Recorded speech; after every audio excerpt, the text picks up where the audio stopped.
Welcome back to another episode of Fievel's Mana Short. Today I am actually going to be looking at a set of 6 pre-release sets. 3 of them are from the current standards. We have kind of the Spark, the 20, and the Eldraine. And then we are also going to be looking at Amonkhet, Rivals of Ixalan, and Aether Revolt. I'm very familiar with these being the more modern sets, the ones I've actually been able to play and everything since I've been back. But these 3 actually start in before I came back. They're actually sets from I am completely unfamiliar with. I have opened some Amonkhet just in general because I really enjoy the kind of Egyptian feel that they gave to it and everything like that, and I was able to get my hands on some packs for I think it was like $2.50 each, so I decided to do it a little while ago just to see what it was like. Ended up really liking it. So we're going to go ahead and start with the newer stuff, and then we're going to go backtrack into this and see what we can pull out. I think what I'm going to do is put those over there so they are easier to move around. I think I'm going to go ahead and open these up and take the special card out of them and save them for last, that promotional card, see what we can get out of them. Because, you know, the promotional card is where it's all at, right? So, War of the Spark. I just did a box opening of War of the Spark. We are all familiar with it. Okay, and... oh. Okay, I'm going to leave the promotional card for War of the Spark in here because War of the Spark actually does 2. So it has, oh wait, I can use that. There we go. There's a little peekaboo. We know it's some sort of gold border. That's all we get to know. And...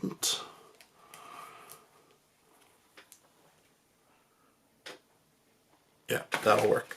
And no, just a blue one. I have so many blue dice from these. It's kind of funny, actually. But that's okay. We can always use more dice. Someday I might actually try to do a giant game with all the dice that I have of some sort. Who knows what. So, War of the Spark, we all know it really well.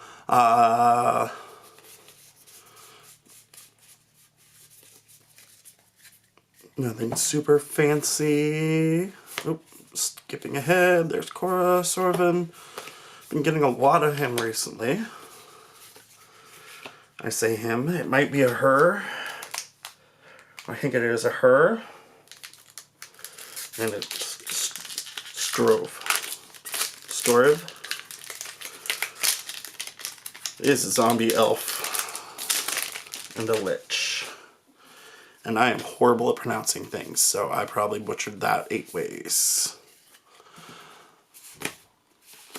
Donovan's Grateful Apparition and a Nissa.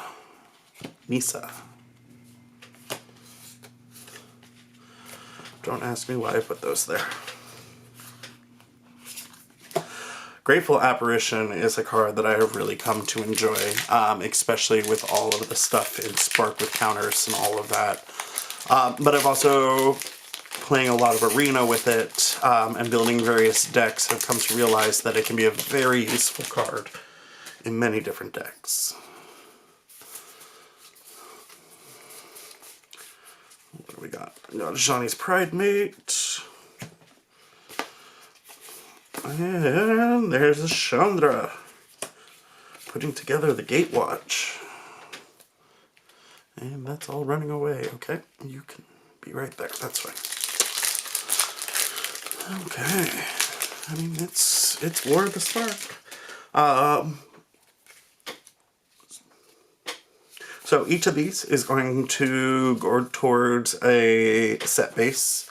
I've decided that's kind of what I'm going to do to try to get them all, is collect entire sets based off of what I get out of here. in this case, this will be War of the Spark, and I'll go through and I'll put these all in a binder, and then go from there. Any duplicates I start getting or anything like that, I think I'm just going to start putting up for sale. I'm putting a link to my eBay up in the thing.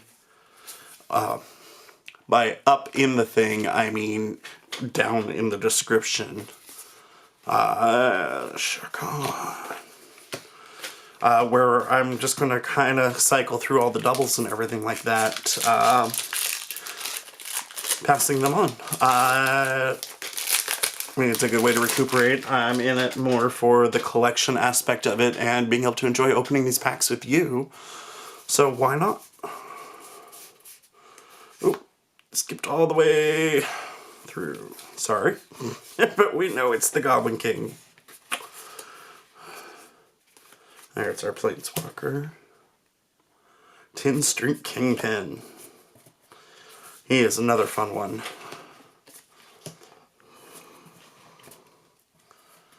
Okay. So we got those. I'm going to go ahead and pack them up back into the box to make room for the next set. Let's see what we can get.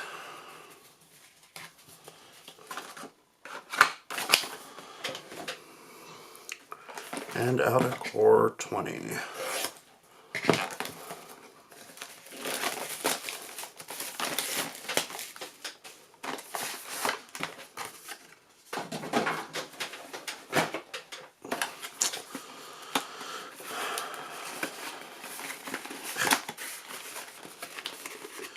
Okay, and mystery card face down.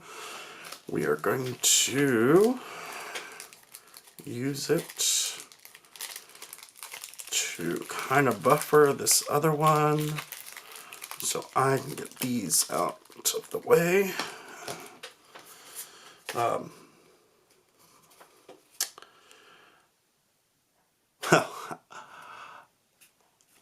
Okay, sorry. Here we go. And we are looking at core 20, and I told you I get a lot of the blue ones. That wasn't a joke. A lot of the blue ones end up in my life. Does anybody else experience that? Is the blue more common for you, more prevalent? Or am I just lucky in that aspect? Okay, core 20.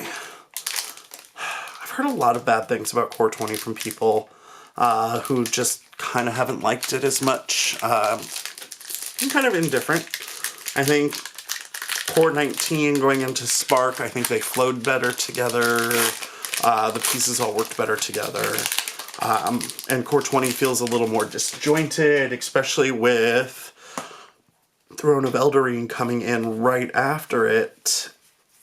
It really kind of just was its own thing. It didn't mesh very well in the end. Retributive Wand. Portal of Sanctity. And there's our Novice Pyromancer with a... That is a fun commander card, as I just learned playing Brawl and making my own sets.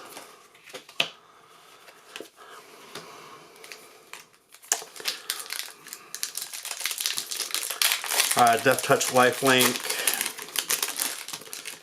Moderate casting cost. And then being able to double trigger any permanent abilities that are already on the field really pay off in the long run. It did add a nice little set of vampires to the world to be able to strengthen some of the vampire sets and everything, but I don't know. I don't think any of them really were that strong. Hanged Executioner, one of the most common rare cards I have seen so far.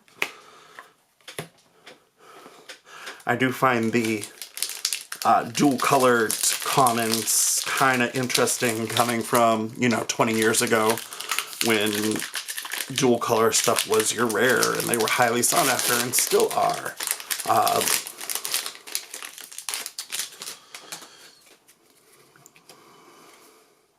But the gain of life, the scrying, those things that they've added, kind of are nice. They can kind of shift things.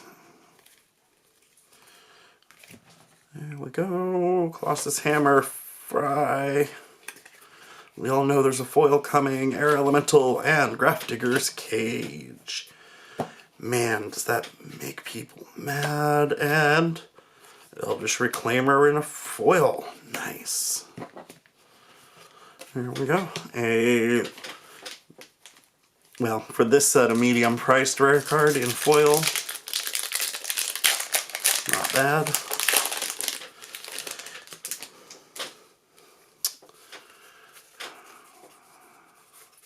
So what's your guys' opinion on Core 20? I mean, has it been good to you? Do you feel it's one of the worst sets that's come out for a core set? Temple of Triumph? Is it one of the best sets that's come out for a core? I mean, what's your verdict on the whole thing?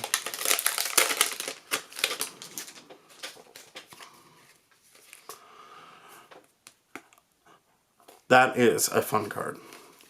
Being able to stick it on your enemy's creature right before you kill it, so it's now your creature. It's a low cast for that. And Shared Summons. I have seen a couple nice combos with that go off.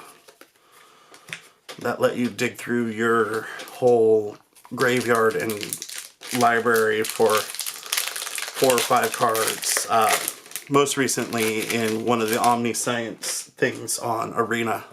That was played against me with a couple other cards that came out of this, and well, needless to say, I lost that match. Well, we know what's coming now.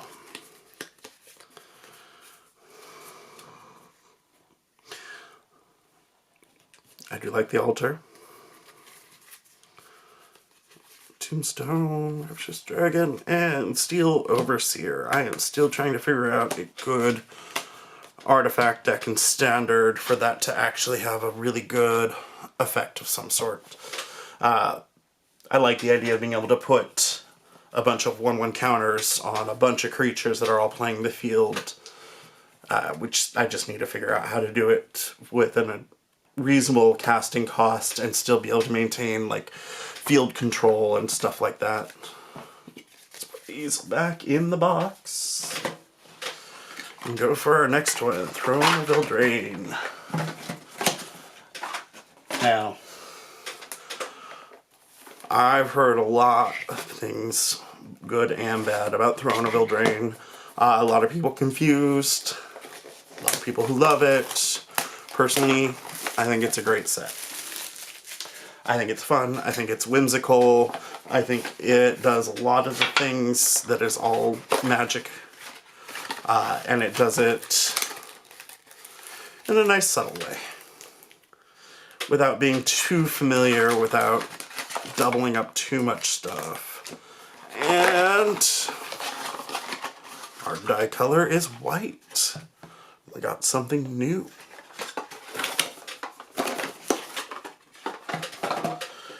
Okay, Throne of Eldraine. Now, like I said, I haven't gone a while, but from what I can tell, more special sets have come out around this set than pretty much any of the other ones leading up to it. There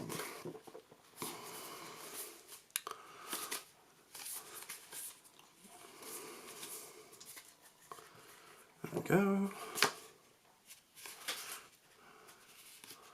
Dragon and Black Lance Paragon. Reading and talking. Things I can do usually.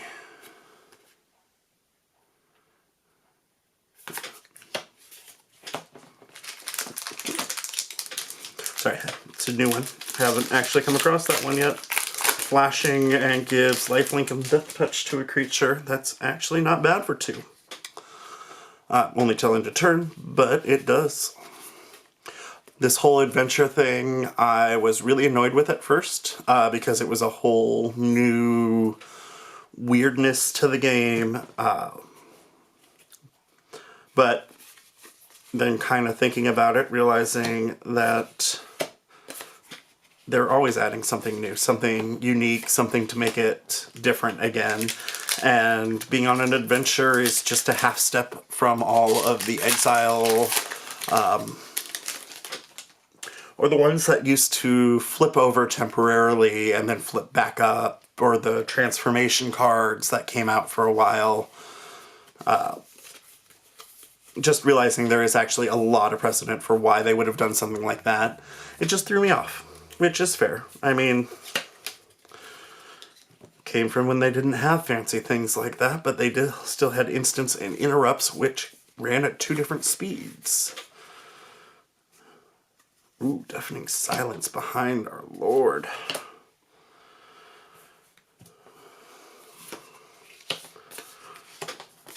No more than 1 creature spell each turn.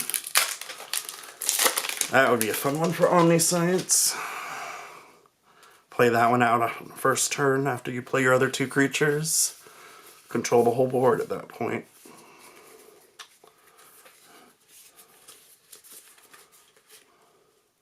Get Guardian.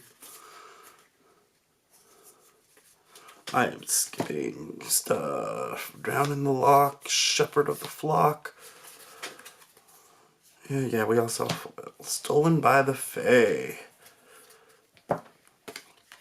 Turn target creature, create a whole bunch of little creatures.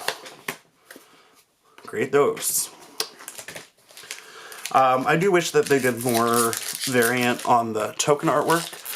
War the Spark, I think, did a good job with its zombie army thing, with the amassing on having those 3 variants. You had the single zombie, the 3 zombie, and the full horde going. It really showed how that one creature was really made up of multiple creatures and got stronger as it went. Sorcerer's Broom. Glass Casket. Archon of Absolution. And the Great Henge. There we go. I don't think we got a mythic in the last 2 boxes. I will take the Great Henge. And for our last pack in Throne of Eldraine, which I keep wanting to call Eldraine for some reason, but that adds too many vowels, so it's Eldraine.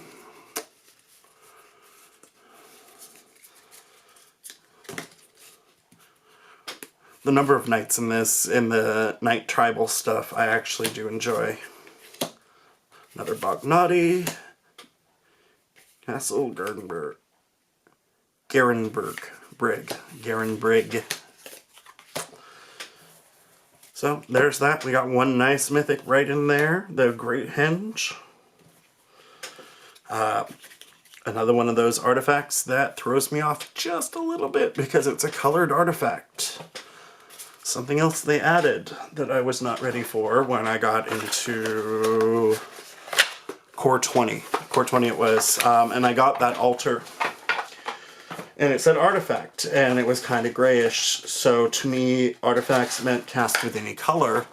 And so I put it in my, it was a draft. I put it in my draft deck.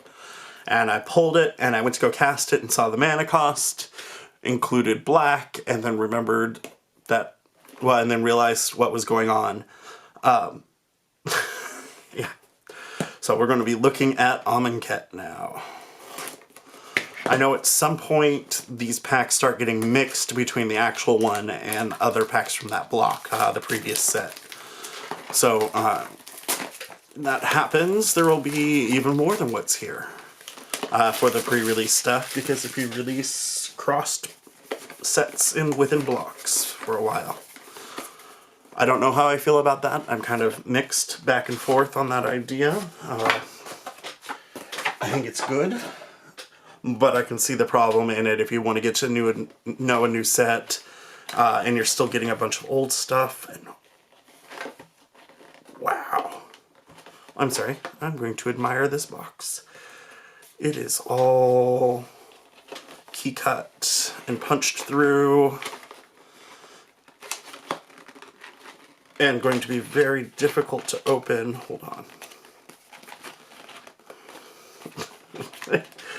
Anybody knows the secret? Tell me now. There we go. Wow. Okay. So blue, still blue. Always with the blue for me. But at least this one's shiny compared to the others. We got that. And this is facing me, so I'm pulling it out this way. Whoever just paused it and doubled back probably made out the name of what it is. I managed to avoid that.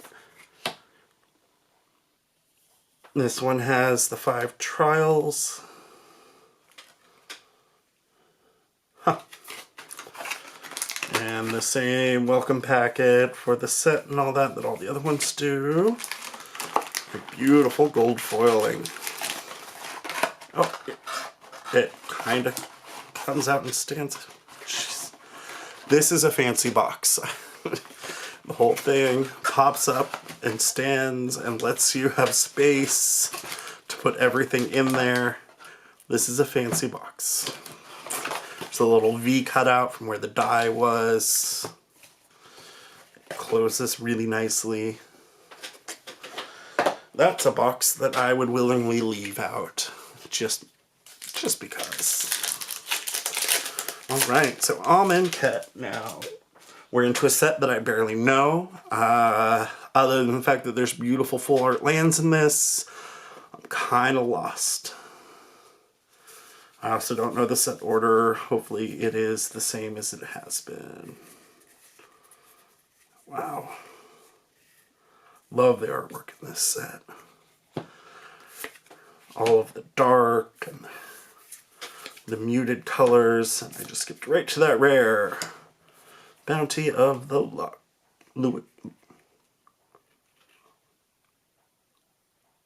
Luxa? Lux? I'm going with a Lux. And there's one of those full arts I was just talking about.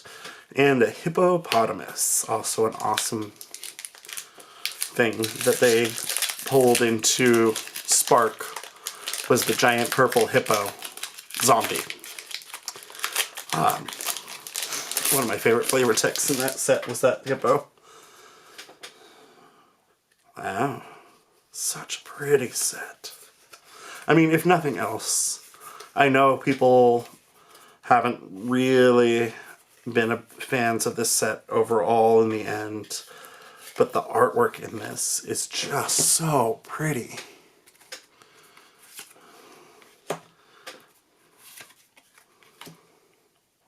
And Dusk and Dawn. Destroy creatures, returnal creatures, Dusk and Dawn. And brick counters, apparently. I think they have to do with some of the artifacts.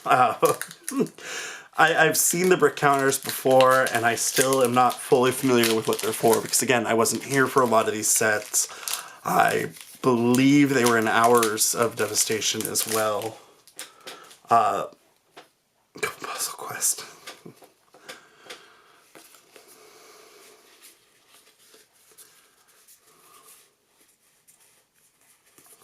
Yeah, I keep seeing the shiny of that foil too. I want to know what it is. Lay claim. Deem worthy. And ooh, Regal Caracal. More cats.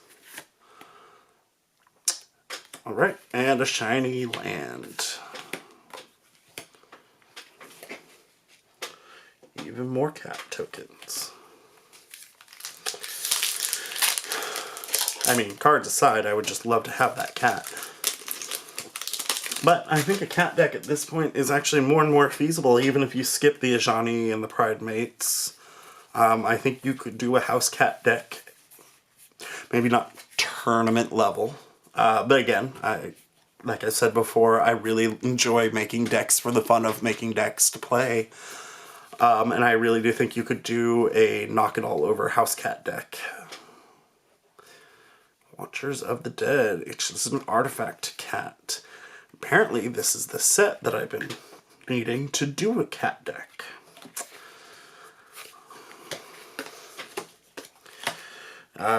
Rags and Riches. Minuses and gaining control. So I don't think I've pulled anything too special so far. Nothing that looks like I've seen it on a list of for sale stuff. But that's why we're doing this, right? We're taking a look. I'll probably go through and read all these a lot closer after the video. Take a look at them a little bit closer. You all know what they are. You recognize them probably on site for this at this point. There is a cycle land. That's always nice. I hadn't experienced cycling myself until Modern Horizons came out. And they put some of the cycling in there, and I found it really interesting. Kind of enjoyable, actually. Being able to know that this card is both a card you can play, and if need be, would simply let you draw another card, letting you get through the deck faster. That is nice art for cancel.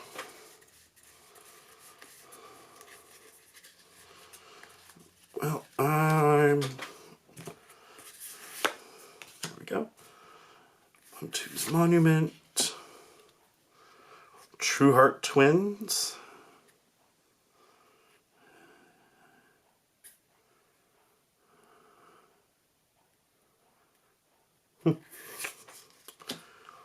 And that whole excerpt function, which seemed to die with this set. And there we go for a mythic with Glorious End. Which I do believe played peekaboo while I was trying to get through the commons in that one. So that was Amonkhet. Pretty art. That's my biggest takeaway from there. The cycling is nice, and I still need to figure out what those bricks actually do. I'm sure reading some of these cards will lead me to an explanation of what the bricks do, or at least a little bit clearer of an understanding. If such a thing really exists. I don't know if people even understood it at the time.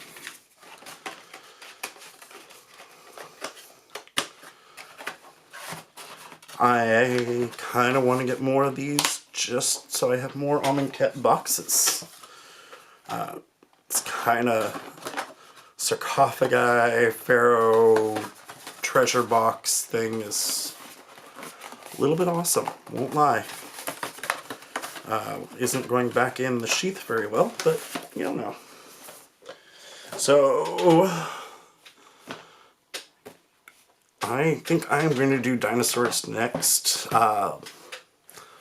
So I am also a little familiar with this one, and I have no familiarity at all with Aether Revolt. So I think I'll save that one for last.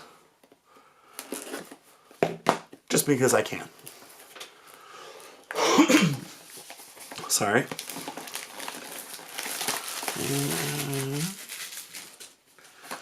Piles of trash building up next to me. That's always fun.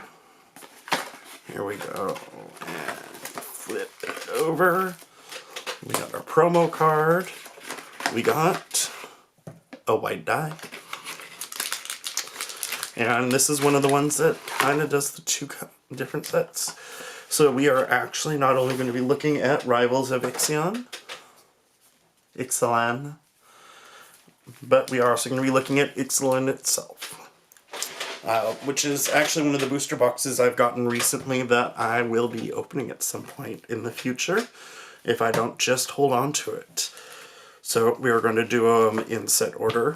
So Ixalan came out before Rivals of Ixalan did, so we're going to do that. I just said so way too many times. I apologize. So my entire understanding over Ixalan is it's dinosaurs. There's treasure in there, but it's dinosaurs.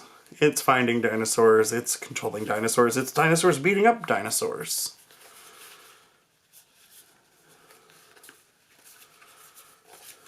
Pirates and dinosaurs, I guess is more accurate. Wily Goblin. Imperial Aerosaur. And Blood Crazed Paladin. Along with a Bonded Horncrest foil.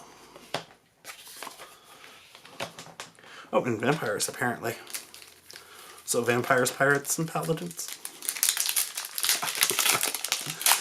Here is another pack.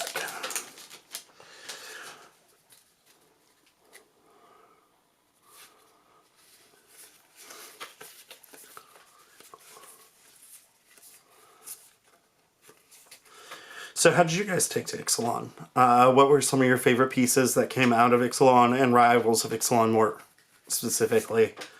That did or didn't get carried into future sets or functions that you saw throughout this? There we go.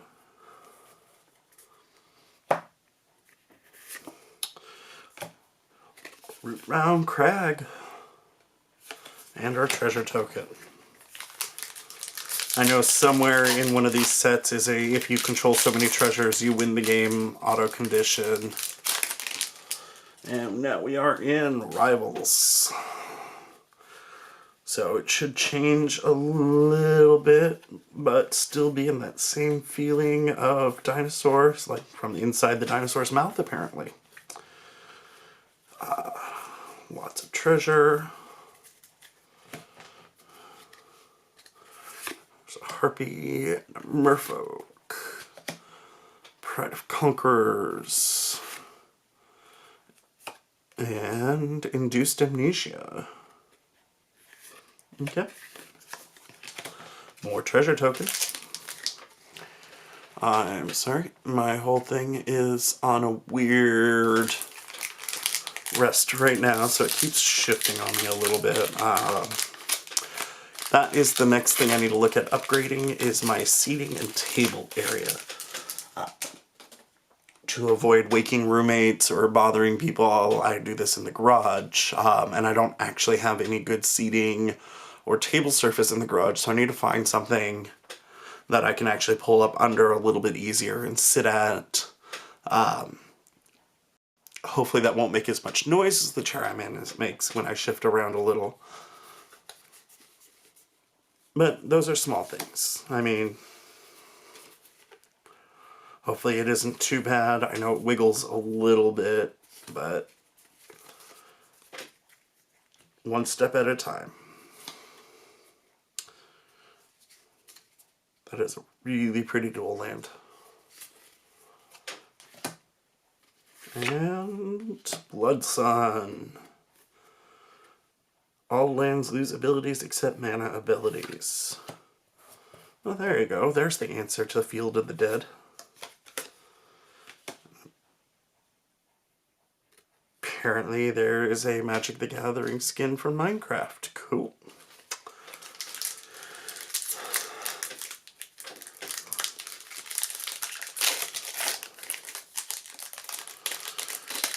Okay. 2 more packs to go, and then we can look at Aether Revolt. I am definitely going to be reading these after this video.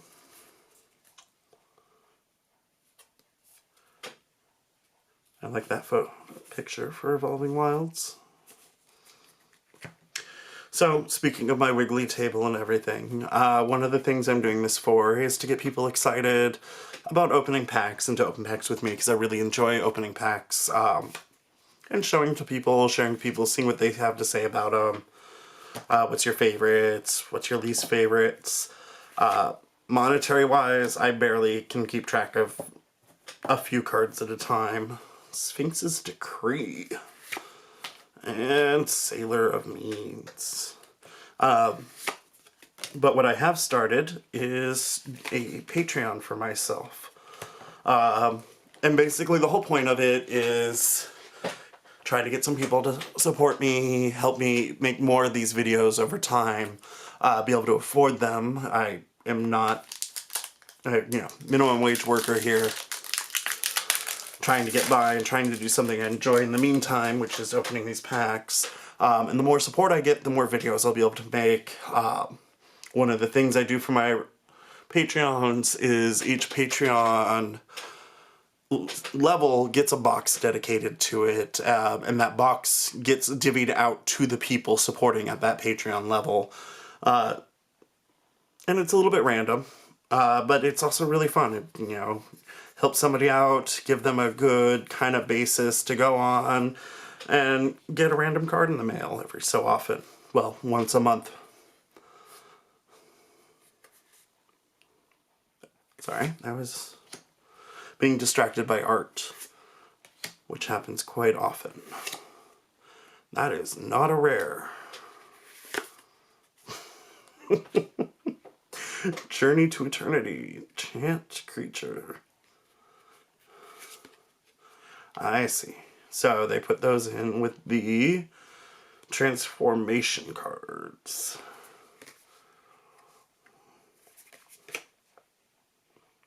Which is mana of any color. Return target creature card from graveyard to the battlefield. Okay. Not too shabby, I guess. So, that was looking at Ixalan and Rivals of Ixalan.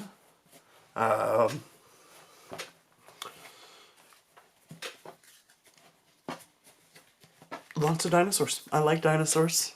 These ones definitely, I don't know, like I said, I'm not as familiar with them, so I don't have as much,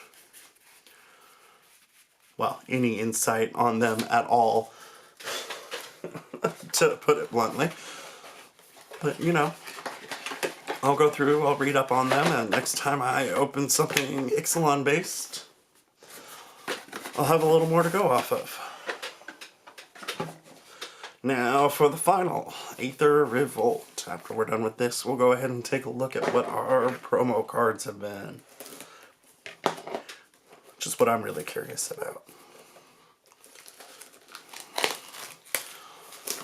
So, each of these sets is going to end up going towards completing a full set. Easy enough. As I get doubles and stuff, as I open more and more of these sets. Okay, it says push, because there's a little push to unlock. And then it opens. I don't know how I feel about this, but it's kind of cool. They do weird things. So yeah, as I get more of these sets, and open more boxes, any of the doubles will end up going for sale. You can go ahead and, like I said before, several times, I think. Got a black one. There we go. 6 boxes, 3 black, or 3 blue, 1 black, 2 white. I will put a link to my eBay down below. You can check out any doubles that I have or previous cards that I'm actually putting up. I think that's a temporary tattoo. Maybe it's just a decal. I will have to look it up. It doesn't specify.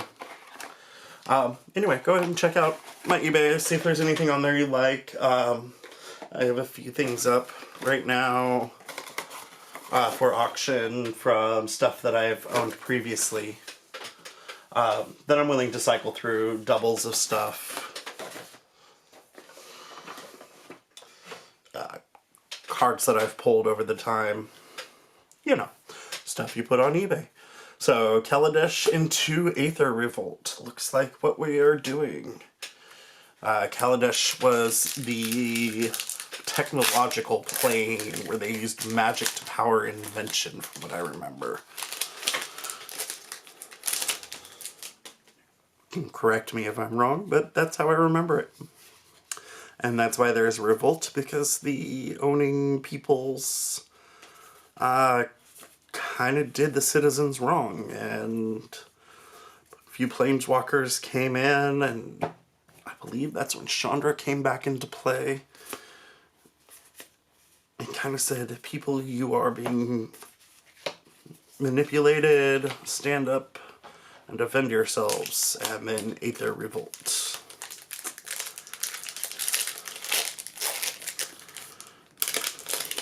I could be wrong.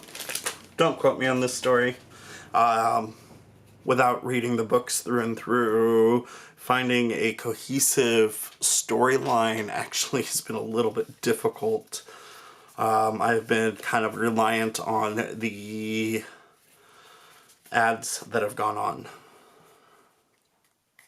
Aerial Responder, Aether Meltdown,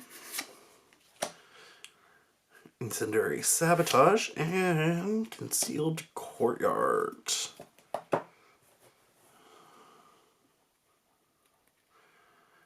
Enters the battlefield tapped unless you control 2 or fewer other lands. Well, that's dumb. Whole point is rewarding you for having lands, not taking them away. Anyway. So now we are going into Aether Revolt itself. Now it's funny that the card texture, even between the two sets out of the same pre-release box, shifted a little. Like Aether Revolt is just a little more matted in texture, even. Daredevil Dragster, sounds like pod racing. Glint Sleeve Siphoner is my rare.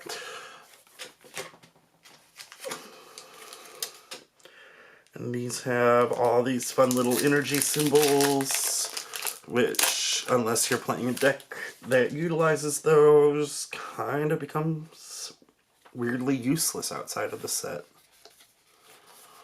I don't know. I could be wrong. Again, this is a time period I'm not fully familiar with. Skyships. Gotta love that. Provincial Rebel. Lifecraft Awakening. And Solemn Recruit. There's an energy reserve.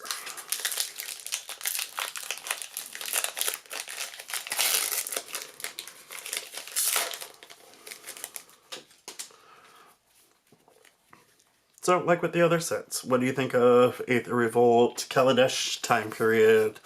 What are some pieces that I'm not seeing as part of this that really made it great? As a peekaboo of what the rare card's going to be. And again, I know from this little, 6 packs, you can't really get a full feeling of what a set's going to be like. Disallow. Okay. You get a feeling. I mean, from the artwork, the tokens, I feel, give you more information than 6 packs ever will. Just because tokens really do hold a lot of kind of awesome stuff in them. And I really hope this has been in focus. Because I just realized it went kind of out of focus when I looked up. Sorry. Oh, we have a foil coming up. Yes, indeed we do. More.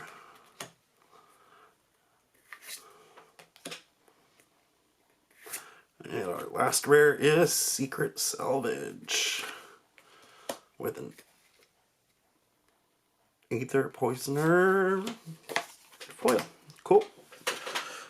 So that's Aether Revolt. Seeing what we got there. A little bit of Kaladesh. I don't feel there's anything too significant in that. But I could be wrong. I'll go over the cards more. I'll read up. Go through the comments. See what there is after the video, like I said. Any insight would be very appreciated. Just because it helps me out. Getting to know the sets and everything as I go. Especially having been at a disadvantage of not being around when they were out. Kind of lets me know what to look for in the future, too. Alright, so Well, we're going to start on the bottom with the War of the Spark, which is going to give us the Death Horde Butcher. Okay. And our Planeswalker is Ajani. Not going to complain since I like Ajani. And after that, I believe was Core 20. We are going to... Alright. Let's talk about how great of a commander he made. And Throne of Eldraine. Stolen by the Fairies. And then we go Amonkhet. Mouth and Feed. And then we go Rivals of Ixalan for Brass Bounty. And finally for Aether Revolt,